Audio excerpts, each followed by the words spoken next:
wah gendengnya tak pasang ning omahe. Wah pecah iki piye iki wah. Ya ampun, maaf Pak Sigit. Terlalu seru main balapannya, membuat aku lupa memperhatikan sekitar. Waduh, gimana ini? Gentengnya pecah. Wah untungnya ora apa-apa aku Mas iki wah. Sepurane Pak, sepurane. Ya, ya. Maaf Pak. Wah iki mau ora weruh Pak aku Pak. Oh iya. Lagi balapan gerobak. Aku mendengar Ora pecah Pak. Ganti Pak. Ingatku, aku punya kenalan yang bekerja di pabrik genteng. Mungkin ada yang bisa kulakukan di sana untuk mengganti genteng yang pecah. Wes Pak. Yes. Wes Pak Sigit. Ya. Engko tak ijoli gendenge. Ya ya. Nanti tak ganti. Ya. Wes to. Lor apa Wes. Pak?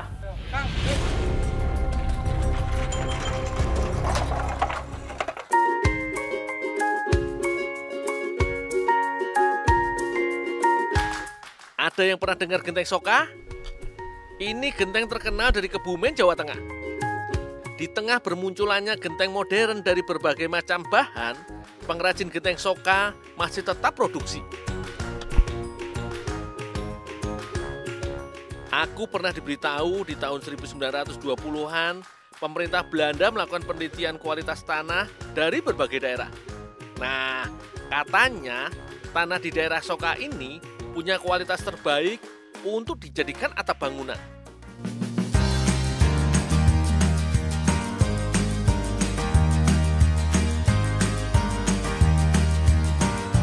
Oh iya, tanah yang kuambil ini harus diinjak-injak untuk memadatkan teksturnya. Pemadatan dilakukan supaya genteng tidak rapuh. Kemudian tanah ini digiling.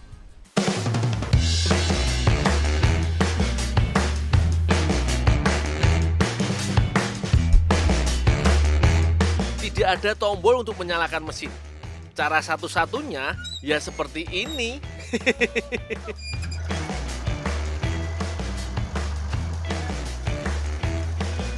Setelah terkumpul banyak, aku, Pak Sihin, dan yang lain bersama-sama menggiling tanah.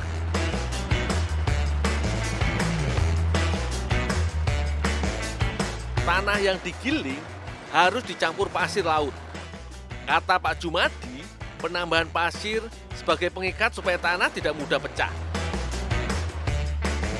Pasir yang digunakan sekitar 1:3. 1 truk pasir untuk setiap 3 truk tanah liat. Kawat yang terpasang di bagian terluar akan membuat balok tanah liat terbelah otomatis menjadi 3 bagian. Jadi, dari 1 balok tanah liat akan menjadi 3 genteng. Sekali giling, biasanya bisa menghasilkan hingga 4.000 balok tanah. Beratnya bobot masing-masing sekitar 8 kg. Tanah harus digiling 2-3 kali penggilingan. Tujuannya supaya tanah menjadi lebih padat. Nah, kalau proses ini diulang 2 kali. Jadi, terbayangkan bagaimana capeknya bapak-bapak ini.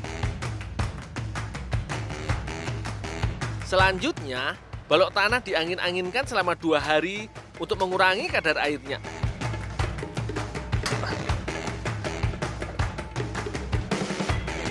Dan, Bu, pasing. Oh, ya Bu. Oke Bu Yuni, siap.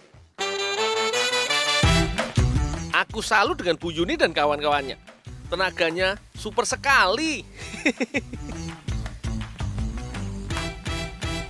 Mesin pres atau biasanya disebut pusing inilah yang menentukan bentuk cetakan genteng. Untuk menggerakkan alat ini juga diperlukan tenaga besar loh.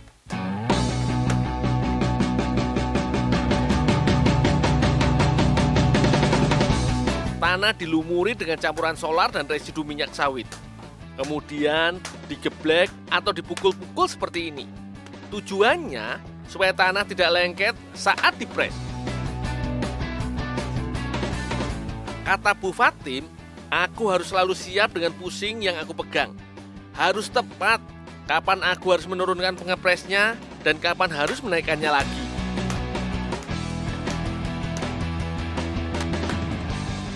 Kalau Bu Fatim sudah meletakkan tanah di cetakan, aku yang akan mengepresnya.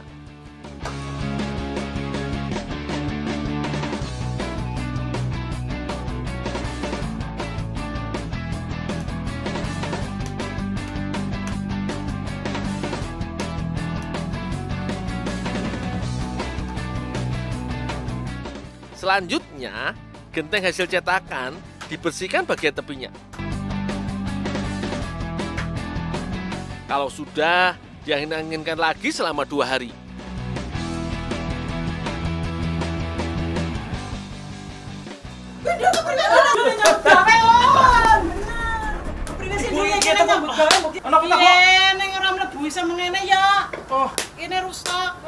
Ya, beginilah akibatnya.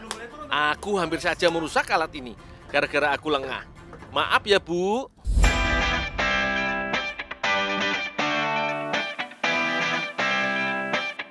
Tahap penjemuran biasanya membutuhkan waktu sekitar 3 hari dengan cuaca cerah. Selama penjemuran, genteng harus dibalik supaya kedua permukaannya mengering di waktu yang sama.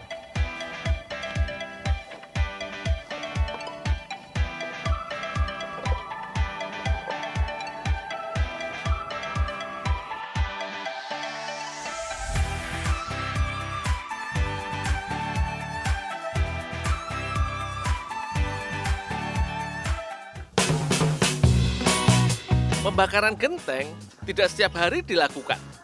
Biasanya seminggu sekali atau menunggu sampai tobong atau tempat pembakaran penuh.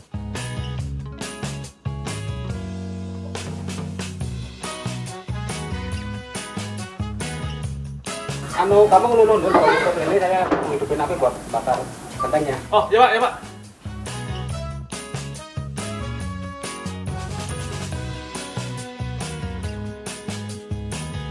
Aku baru tahu, ternyata penyusunan genteng harus rapi dan rapat.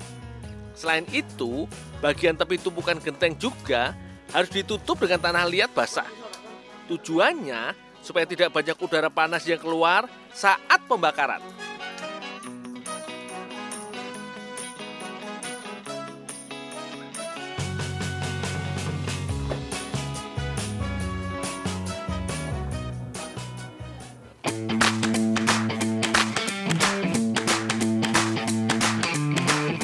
Untuk mencapai panas optimal, tobong ini memiliki 10 lubang tungku.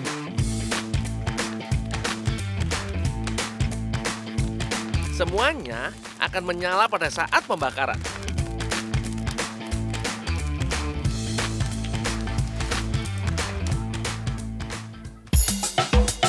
Satu tobong atau tempat pembakaran bisa menampung hingga 14.000 genteng. Setelah dibakar, genteng tidak bisa langsung diambil. Kalau tobong langsung dibongkar, akan merusak kualitas genteng. Genteng akan rapuh dan mudah pecah. Biasanya perlu waktu 3-4 hari saat genteng sudah tidak panas. Pak, minta gentengnya ya Pak ya. Buat ganti yang pecah ya Pak ya.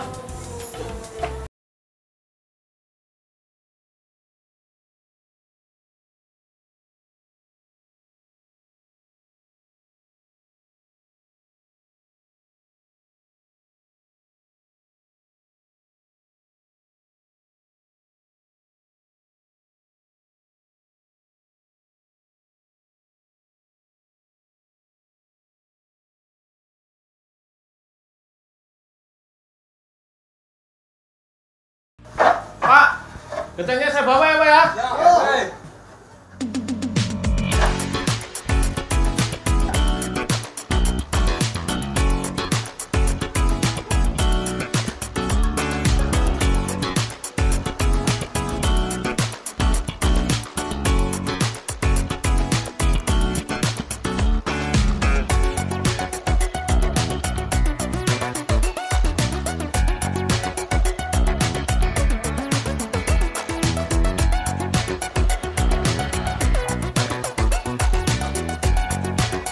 Pak Sigit, ini Pak, genteng yang pecah saya ganti Pak. Oh ya, ngemangi nggak pasang isang kene, Dok. Oh ya Pak. Wah, syukurlah aku bisa mengganti genteng Pak Sigit tepat waktu. Meski saat ini banyak pilihan bentuk dan model genteng modern, namun genteng Soka tetap bertahan. Alasannya, ya apalagi kalau bukan karena kualitasnya yang top markot top.